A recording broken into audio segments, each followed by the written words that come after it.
Olá, boa noite. Nestes dias desafiadores em que todos devemos ficar em casa para proteger a nossa sociedade, o Globo Repórter convida você para uma viagem surpreendente. Vamos revelar o lado mais encantador do Paraguai, que visitamos antes que as fronteiras fossem fechadas pela ameaça do coronavírus. Onde estão as riquezas de um dos países mais pobres das Américas? Cachoeiras magníficas, onças, flamingos, o deslumbrante Pantanal paraguaio. E os caçadores de tesouros? Gente que descobre joias e moedas enterradas nos tempos da Guerra do Paraguai. Mas nada mais emocionante que a Orquestra das Crianças. Elas se apresentam com instrumentos feitos de material reciclável retirado de um lixão. O programa desta noite é uma coprodução com a IPTV, afiliada da Globo no interior de São Paulo e sul de Minas.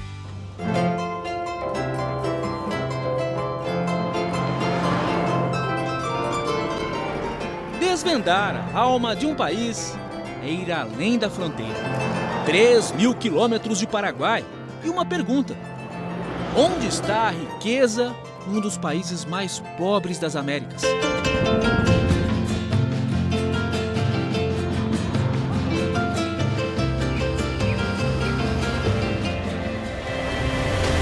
Alto Mandaú. No município de Presidente Franco, as Cataratas do Paraguai.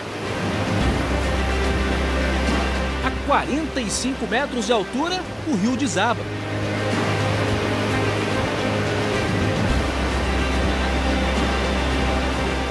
Para lembrar que estamos numa das maiores reservas de água do mundo. Mas o Paraguai é terra de contrastes. Na Rota Norte, a área mais seca, sem asfalto e com pedágio. A rodovia Transchaco é perfeita para um rally. Mais um caminhão passando. Olha só a poeira que sobe.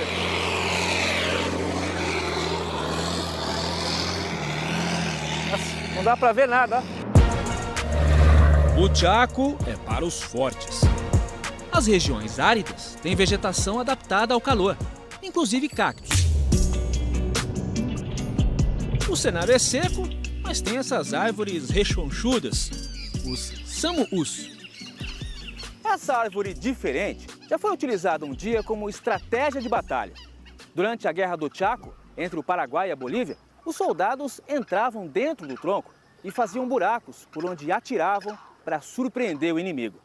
Essa forma arredondada é, na verdade, um reservatório de água da planta para suportar os longos períodos de estiagem.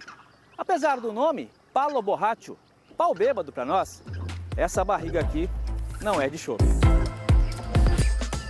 O fruto dessa árvore se transforma num algodão e, ao sabor dos ventos, as sementes se dispersam.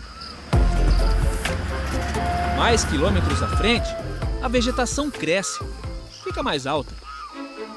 Na beira da estrada, os ninhais populosos do Chaco.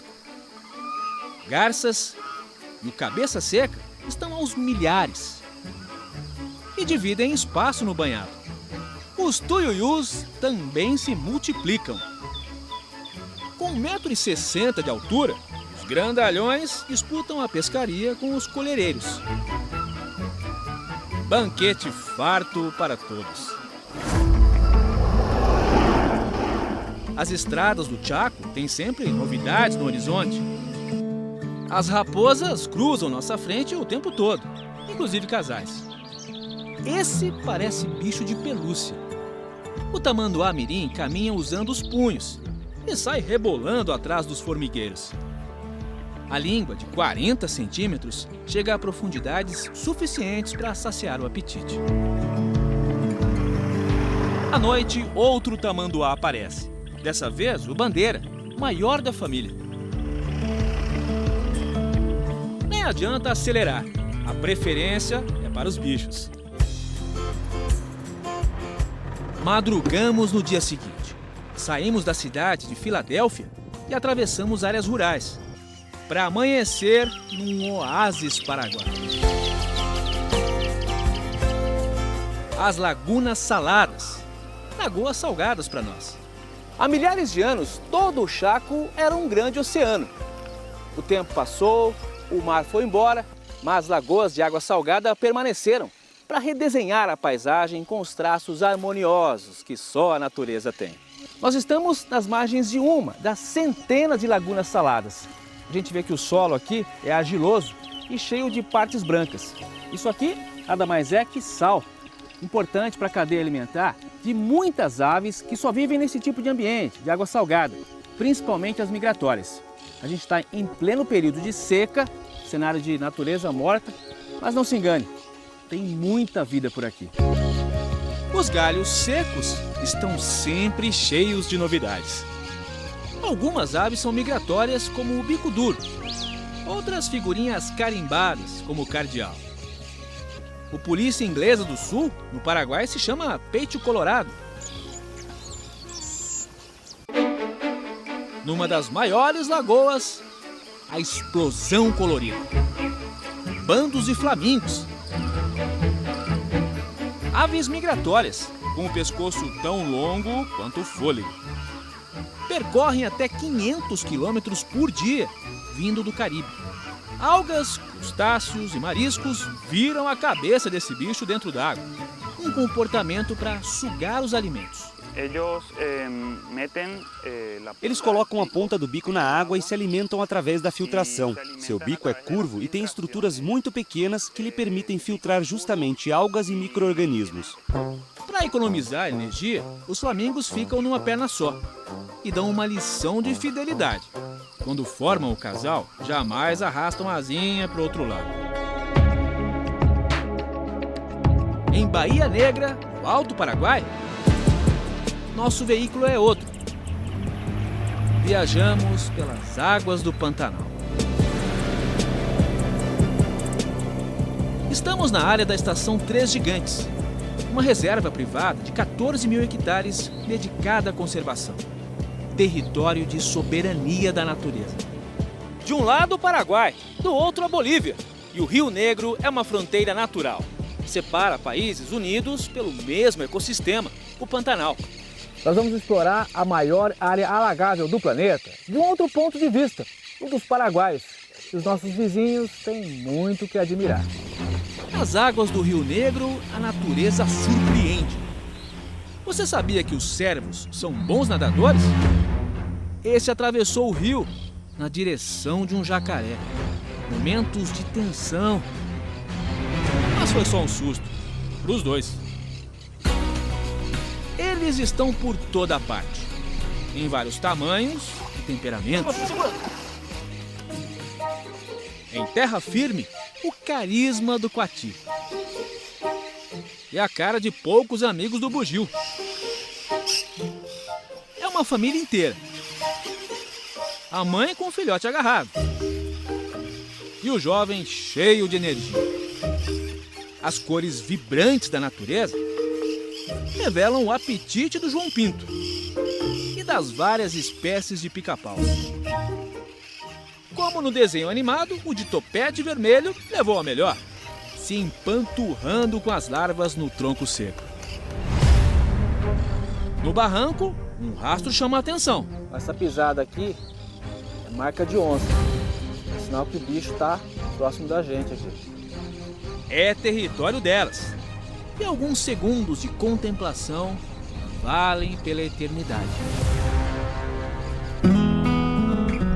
Na mata preservada, um cantinho construído pelas mãos do homem. O refúgio do seu Aparício se resume a um cômodo de madeira. E o velho companheiro. Que música é essa? Dice cachaca, dice. Cachaca. O sustento vem da horta, que ele exibe com orgulho. Ele disse que tem telefone celular aqui. Vai mostrar que está em cima? Não entendi muito bem. Ah, agora estou entendendo. Embaixo não há internet. Está dizendo que aí embaixo não tem sinal de internet, só aqui em cima. Por isso que o celular fica nesse varalzinho aqui. As pessoas vão se adaptando, né? Sempre tem sinal de internet? Sempre aí. Sempre há? O celular dele, na verdade, é um fixo, né? Porque fica o tempo todo aqui nesse varalzinho, né? Um celular no varal pode ser a conexão com o mundo. A riqueza de um país pode estar onde o progresso não chegou. Para avançar no crescimento, é preciso vencer os desafios. O Paraguai tem o 4º pior IDH da América do Sul, índice que mede renda, saúde e educação. No bairro de Cateura, ruas transbordam esgoto. 20 mil casas construídas sobre um aterro sanitário. Do lixo sai a sobrevivência dos catadores de material reciclável. E a matéria-prima para o som que rompe a barreira da miséria.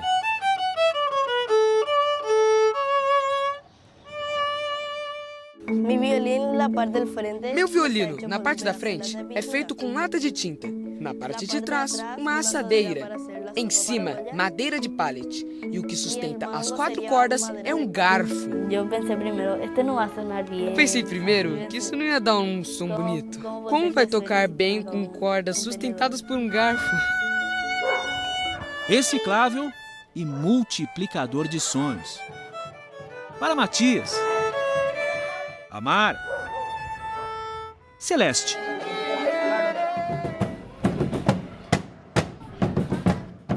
Crianças pobres que todos os dias vencem obstáculos para frequentar as aulas de música da orquestra mais criativa do mundo.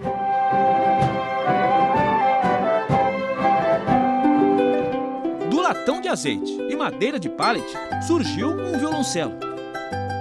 O escapamento de um carro foi a base para uma harpa. E o violão do maestro tem latão com 2 sabores, doce de leite e goiabada. Combinação tão improvável quanto ouvir Garota de Ipanema no Paraguai.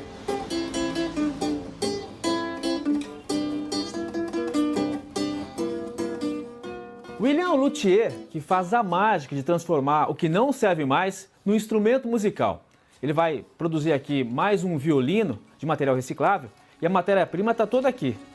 Madeira de pallet, um garfo, assadeira e uma lata de tinta. É difícil acreditar que disso aqui vai sair um violino.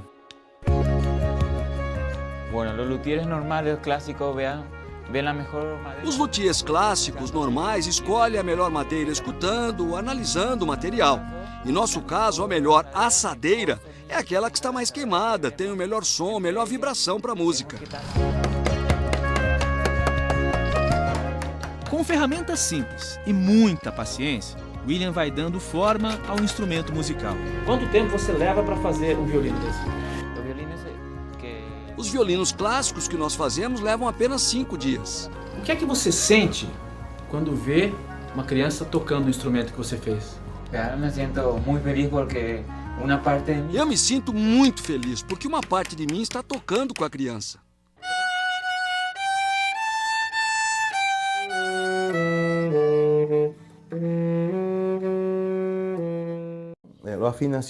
A afinação é a mesma, então o instrumento reciclável pode tocar no mesmo tom. Cada material tem um timbre, um som particular, e isso sim é distinto. Paciência para ensinar, sensibilidade para ajudar ao próximo. O maestro Fábio Chaves começou o projeto há 13 anos, quando era técnico ambiental no aterro de Cateura. Ele percebeu que os filhos de catadores de material reciclável ficavam brincando no lixo e decidiu dar aula de música com instrumentos tradicionais. Um instrumento musical custa mais que a casa deles. Então é muito difícil dar às crianças algo que custa mais que a casa deles. Aí começamos a pensar que o lixo poderia ser matéria-prima para construir os primeiros instrumentos. O mundo nos manda lixo e nós devolvemos música. Esse é o lema da orquestra, que tira arte de onde ninguém poderia imaginar. É um instrumento mais interessante que o outro. Permisso? Esse saxofone, por exemplo, é feito com um pedaço de cano metálico. A gente tem aqui tampinha de cerveja, botões, tem até um cabo de colher. É uma criatividade tão impressionante quanto o som que eles conseguem tirar. E algumas músicas são bem familiares pra gente.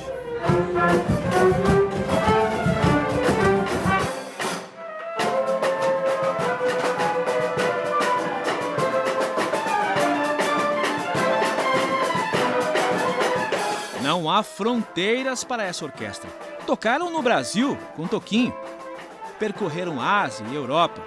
Atualmente são um pouco mais de 45. E atualmente são um pouco mais de 45 países que a orquestra já visitou. Muito mais que qualquer outra orquestra do Paraguai. Através disso, temos levado o nome do Paraguai a países que nem sequer talvez exista uma embaixada do Paraguai. A orquestra já dividiu o palco com os roqueiros do Metallica e se apresentou ao Papa Francisco, presenteado com um violino reciclável. Foi muito emocionante para mim, porque foi um dos meus primeiros concertos e eu ainda era muito pequena. Para Matias, uma das viagens mais inesquecíveis foi para a Europa. Graças à orquestra de Cateura, pude viajar à Espanha e ver minha avó pela primeira vez. Ela foi morar na Espanha por problemas econômicos. Você só conhecia por fotos? Por foto no. A Associação de Pais organiza a agenda da orquestra. E para mim é único, porque... Para mim é único, porque eu jamais poderia mandar minha filha para uma viagem à França, à Espanha, ao Canadá. Nem tudo é lixo, nem tudo é barro. O que nós estamos demonstrando é que de uma coisa ruim, nós estamos tirando algo bom. Do lixo é que saiu o que é a Orquestra de Cateura. A filha da Gladys é a Mara, de 14 anos, uma das beneficiadas com bolsa de estudos. O projeto é muito importante para mim.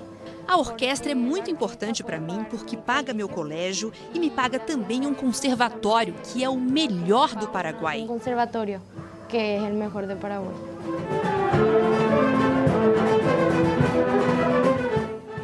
Todo o cachê recebido é revertido em ajuda para as famílias de Cateura. A orquestra me deu uma casa de presente, porque a minha é perto do Rio Paraguai e quando a água sobe, sofremos com a inundação. A orquestra comprou uma vila com 8 casas para tirar as famílias das áreas de risco de inundações. O imóvel onde Celeste vive hoje, com pai, mãe e irmão, tem só um cômodo. Mas é um cantinho de simplicidade comemorado. Agora estamos mais tranquilos, temos pelo menos um banheiro. Sempre tínhamos sonhado com isso, por conta das enchentes, que sempre nos afetam. E temos pelo menos um refúgio, um pouco mais moderno, de material, que não é mais de madeira. Aqui, Celeste se apresenta com exclusividade para o fã-clube.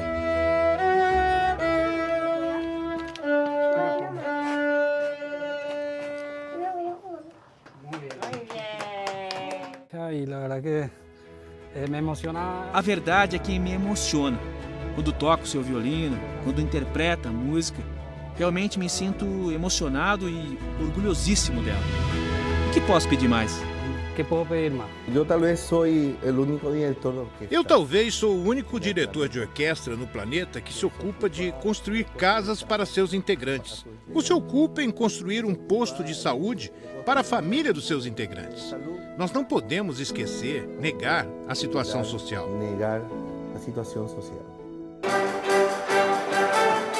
Acompanhamos a orquestra em uma semana de apresentações. Os músicos vão onde o povo está. Alegram a alma de todas as gerações. Isso aqui tem um pouquinho de Brasil. É um orgulho de todo o Paraguai. Eu nunca imaginei que do lixo pudesse se fazer um instrumento reciclável e disso ser algo tão lindo.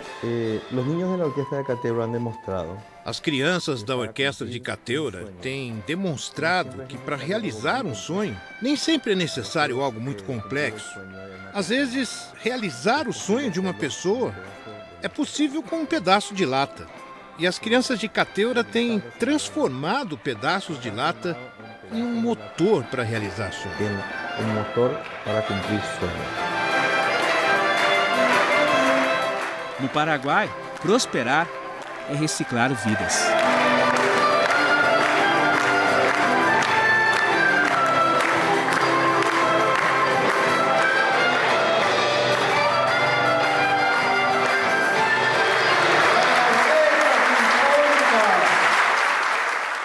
Brasileiros que saíram do nosso país em busca de uma vida melhor encontraram a prosperidade no Paraguai.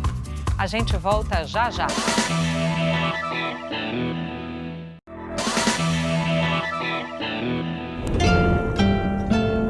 Surge no horizonte um novo Paraguai. Assunção, cidade com mais de 500 mil habitantes, onde prédios históricos, como o Palácio dos Lopes, dividem espaço com arquitetura arrojada. Encarnación, cidade planejada. E ponte conectada à evolução. O crescimento do país é alavancado com a lei da maquila, que dá redução de impostos a empresas estrangeiras que se instalam no Paraguai para exportar. 9 em cada 10 que chegam são brasileiras, e o setor têxtil é um dos que mais cresce. Essa fábrica de cortinas em Ciudad del Este é de uma família catarinense atraída pelos benefícios. A energia é muito mais barata no Paraguai, em alguns casos até metade do preço, dependendo da quantidade de energia que você utiliza. A mão de obra é bem vasta no Paraguai jovem. No regime de maquila, só se paga 1% de imposto de exportação e não se paga imposto para importar matéria-prima. Nos últimos 6 anos, quadruplicou a quantidade de empresas que se instalaram no Paraguai. O crescimento da indústria é em torno de 4% ao ano. A venda do excedente de energia de uma das maiores hidrelétricas do mundo. Tudo isso tem ajudado o Paraguai a equilibrar a balança comercial e crescer mais que os vizinhos do Mercosul nos últimos anos. A riqueza dourada do Paraguai ainda é o agronegócio, responsável por 70% do PIB. O país está entre os principais exportadores de açúcar orgânico, soja, milho, trigo. Aqui na região de Tuparendá, mais de 90% dos produtores são brasiguaios. Vieram do nosso país para encontrar prosperidade na terra vizinha. O sonho da casa própria numa ilha de fartura. Quando a família Benedetti chegou do Paraná na década de 70, o cenário era bem diferente. Não tinha essa facilidade de ter energia elétrica, essas coisas, né? A gente tomava banho num riacho.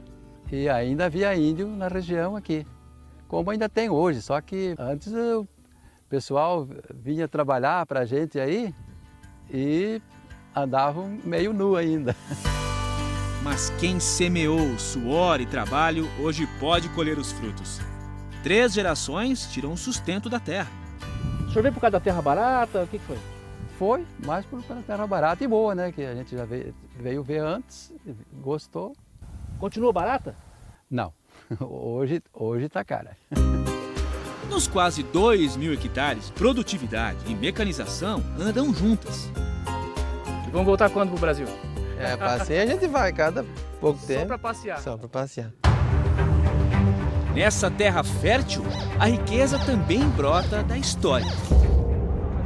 No Panteão dos Heróis em Assunção, a reverência àqueles que lutaram no maior conflito da América do Sul. A Guerra do Paraguai contra a Tríplice Aliança, formada por Brasil, Argentina e Uruguai. É algo que ainda está muito vivo dentro da gente, uma ferida que ainda não cicatrizou. As batalhas no século XIX, que tiveram o ditador Francisco Solano Lopes como pivô, fizeram o país perder mais de 1/3 do território e 75% da população, segundo algumas estimativas. Sem dúvida nenhuma, entre os 4 países que casualmente também são os que originaram o Mercosul, o Paraguai foi o que mais ficou atrasado, né? E isso tem algumas raízes profundas. Raízes escavadas até hoje. A história conta que durante a Guerra do Paraguai, entre 1864 a 1870, joias, moedas, objetos de ouro e prata eram enterrados antes que as tropas inimigas chegassem. Depois da guerra, a busca por esses objetos virou uma febre e 150 anos depois, muita gente ainda sonha em encontrar fortuna esse passado enterrado. Um exército, armado com detectores de metal, percorre o caminho das batalhas na caça a um tesouro. Plata, tesouro enterrado. Por todo o Paraguai, os buscadores abrem buracos enormes, às vezes com escavadeiras. Uma corrida do ouro que já teve soterramentos e mortes. E apesar dos equipamentos modernos para encontrar a plata, a tradição diz que o tesouro é que busca o caçador, com o sinal dos espíritos. Eles geralmente dão um sinal. Aparecem coelhos brancos, aparece fumaça, aparece fogo. Aparece fogo. Ricardo já encontrou muita plata, em moedas de ouro e também uma coroa. Pesava 1,50 kg, de prata e ouro. Você vendeu? Sim. Quanto? $10,000. $10 mil? Sim, $10,000. Para quem? E aí já não se pode dizer. As leis paraguaias dizem que objetos históricos devem ser catalogados e, se for o caso, devolvidos. Mas os negócios com colecionadores dos Estados Unidos e Europa costumam ser sigilosos. Os buscadores encontram barras de ouro e moedas dos séculos XVIII e XIX. Algumas vêm cortadas, que é como se dava o troco na época.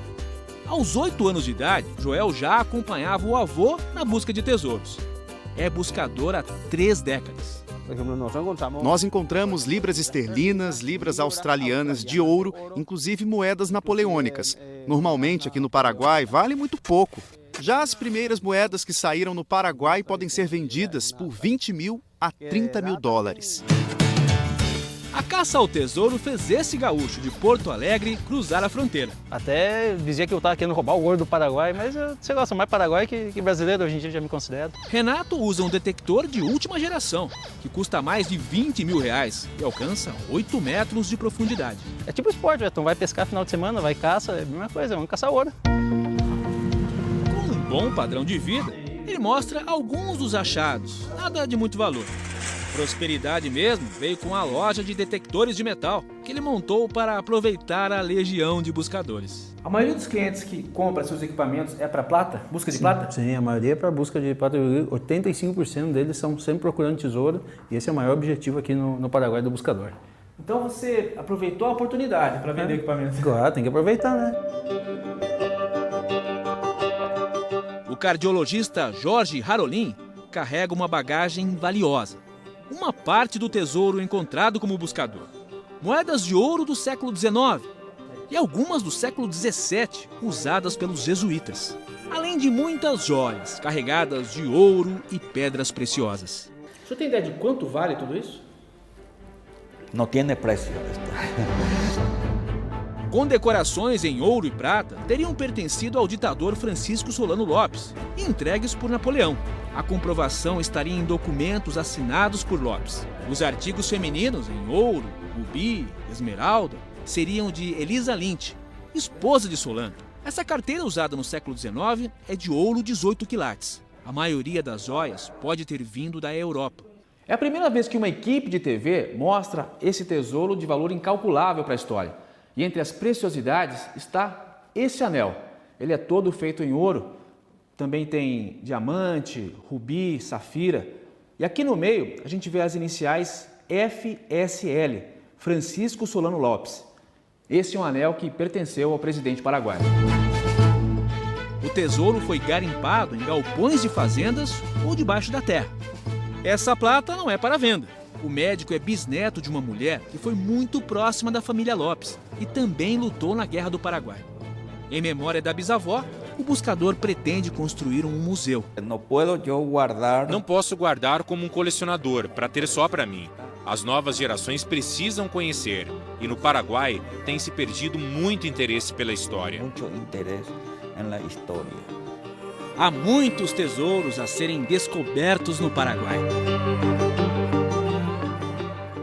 No próximo bloco, as maravilhas de uma culinária sem igual. E a sopa que mais parece uma torta. Voltamos já já.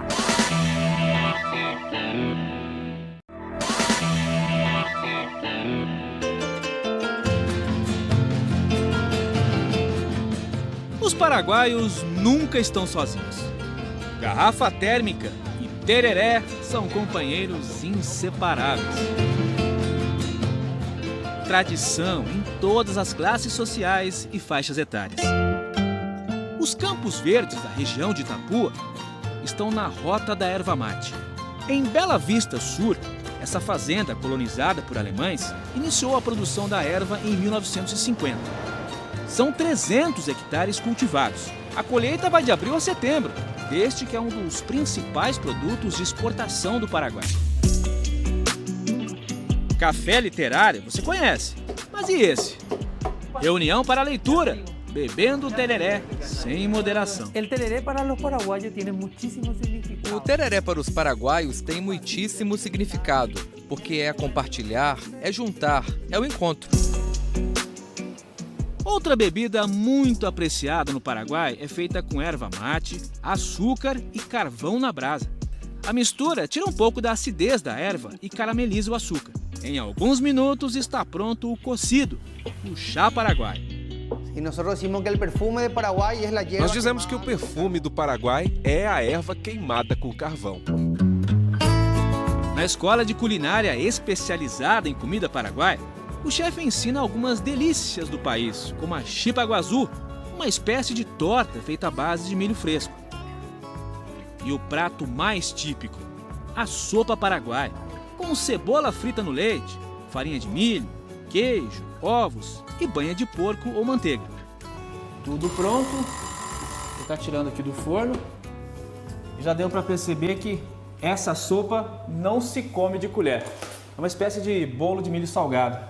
Uma das versões para a criação desse prato é de que a cozinheira errou na receita justamente quando fazia a sopa para o presidente do país, Carlos Antônio Lopes. E não é que ele gostou? Agora vai ser minha vez.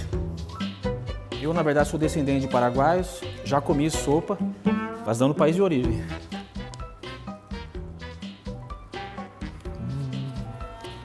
O sabor do milho fica bem forte, bem gostoso.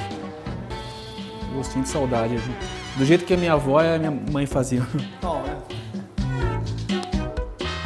A sopa se come em todos os estratos sociais. A sopa se come em todos os estratos sociais, do mais rico ao mais pobre, de norte a sul, de leste a oeste. Consideramos que é o prato que mais nos identifica. Churrasco sem sopa não é churrasco. Um grande banquete sem sopa não é um grande banquete. Sopa não é um grande banquete.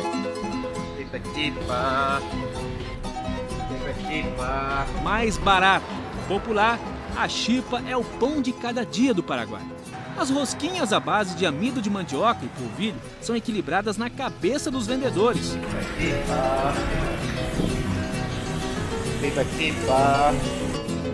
Como Juan, chipeiro há 35 anos. Quantas chipas você põe na cabeça? Puede poner 250 hasta 250. 250? Sim. Nunca caiu? Não, nunca. Em Assunção também é delicioso experimentar o bairro mais antigo da cidade, Loma San Jerônimo. É um lugar cheio de charme e sempre de portas abertas. Aqui as pessoas sempre cedem as casas para fazer comércio e outros tipos de coisa. O seu Andrés, por exemplo, cedeu o imóvel dele para um centro de informações turísticas. E é com ele que a gente vai agora conhecer o bairro. Dale! Em cada esquina, um colorido especial, inclusive o nosso verde e amarelo. Na escadaria, um mosaico charmoso. Nas paredes, gravuras e homenagens. É o bairro mais antigo de Asunción, a Loma San Jerónimo está... Seu Andrés conta que o lugar começou a ser povoado em 1800. Fomos sempre ocupados primeiro por espanhóis. Foi ocupado por espanhóis, italianos, nossos campesinos, gente do interior, até que virou um bairro e se fundou o Clube San Jerônimo em 1926, às margens do Rio Paraguai. Um time de vôlei que marcou época. As fichas de inscrição de todos os jogadores ficam em exposição permanente. Uma das estrelas da década de 80 foi seu Pascoal Sescoli, que participou de excursões pela América do Sul. Aos 81 anos, ele ainda bate uma bolinha e mostra o talento de quando era levantador. Seu Pascoal tem 1,63 m. Pergunto se não era preciso ser alto para jogar vôlei. Sim, é assim. Tem que ser alto. Tem que ser alto, mas o jogo depende mais de usar a cabeça e saber se colocar na quadra. A estrela do Clube San Jerônimo também é conhecida pela fama de Dom Juan no passado. É tempo de juventude. As meninas me perseguiam. Me perseguia a chica. Histórias e sabores no país das tradições. Rota sul do Paraguai. A 150 quilômetros de Assunção, no departamento de Paraguari, chegamos a La Colmena, colônia de imigrantes japoneses cheia de propriedades rurais. Com porteira aberta para quem gosta de aventura. Percorremos a mata de Bosque Atlântico, seguindo o caminho das pedras. A trilha nos leva à grande atração desse lugar. Quedas d'água com 45 metros de altura. A cascata vem de nascentes e escorre pelo cânion. Há mais de 3 meses não chove nessa região. Ainda assim, a fonte da vida continua assim, incessante. É uma água tão cristalina que o lugar não poderia ter outro nome. Salto Cristal. Roberto herdou a propriedade da família e decidiu abrir as portas para que todos pudessem compartilhar essa experiência. Quase 90% da nossa propriedade estão numa área de reserva. É tudo natural. Procuramos preservar a natureza porque já há pouco aqui no Paraguai. Na região de Itapúa, as pedras são testemunhas da passagem dos jesuítas pelo Paraguai. As ruínas de 1706 revelam um pouco da arte sacra e de como vivia a comunidade, com mais de 3.000 pessoas. Os jesuítas ficaram aqui durante 61 anos, quando foram expulsos pela coroa espanhola. Mas deixaram esse legado impressionante nas construções. Aqui em Santíssima Trinidad del Paraná, o complexo de ruínas tem 10 pavilhões com 2 igrejas. É um dos mais bem preservados da América do Sul e revela a imponência de uma história que há mais de 250 anos deixou pedra sobre pedra. Debaixo dessas pedras estão enterrados sacerdotes e caciques guaranis. E os descendentes dos indígenas da aldeia Guavirami são os guias locais.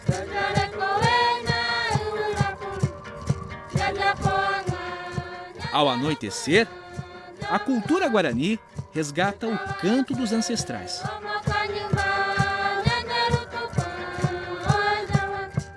A música está na alma do Paraguai. E a harpa, imortalizada por Luiz Bordon, é um instrumento nacional. Tem até museu. As primeiras eram feitas com tripa de cavalo. Hoje, o instrumento está mais popular e acessível. A harpa é tão importante para o Paraguai que tem dia nacional e escola. A única do país fica aqui em Assunção e ensina essa arte para alunos a partir dos 9 anos de idade. Afinal, é desde cedo que se aprende a tocar o coração das pessoas.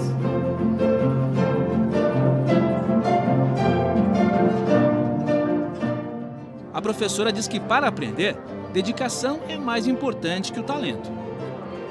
Em 3 meses, a Lana começou a tocar os primeiros acordes. Na verdade, quando toco, sinto, a música flui. Me sinto numa pequena nuvenzinha. A riqueza de um país também está na capacidade de elevar a alma, sem nunca perder a identidade.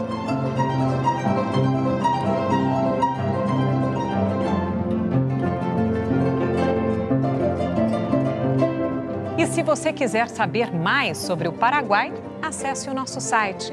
Fique agora com o Jornal da Globo. Um ótimo fim de semana para você e sexta-feira que vem a gente se vê.